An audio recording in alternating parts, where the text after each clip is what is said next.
যখন জান্নাতীরা জান্নাতে চলে যাবে এবং জাহান্নামীরা জাহান্নামে চলে যাবে, শয়তান তখন তার শেষ খুতবা দিবে।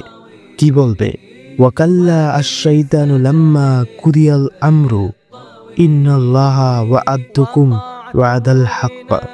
হে মানুষ, আল্লাহ তাআলা তোমাদেরকে যে ওয়াদা দিয়েছিল তা সব সত্যি ছিল।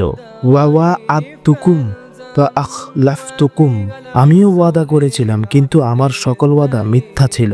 ওয়ামা কানা লিয়া আলাইকুম মিন সুলতান, দেখো আমার কোনো শক্তি ছিল না তোমাকে ধাক্কা দেবার, তোমার হাত ধরার, ওই গুনাহগুলোর দিকে তোমাকে নিয়ে যাবার আমার কোনো ক্ষমতাই ছিল না। ওই দিন শয়তান স্বীকার করবে, ইল্লা আন্দা আউতুকুম ফাস্তাজাবাতুম লি, সত্যি এটা যে আমি তোমার ভেতরে ওয়াসওয়াসা দিয়েছিলাম আর তুমি আমার ওয়াসওয়াসাগুলোকে কবুল করেছ। এরপর তুমি সেটি নিজে বাস্তবে ঘটিয়েছ। আমি তো তোমায় ধাক্কা দেইনি, আমি তো তোমার হাতও ধরিনি, আমি কিছুই করিনি। ফালা তালুমুনি ওয়ালুমু আনফুসাকুম, আজ আমার দোষ দিও না, নিজেকে দোষ দাও, সব দোষ তোমার।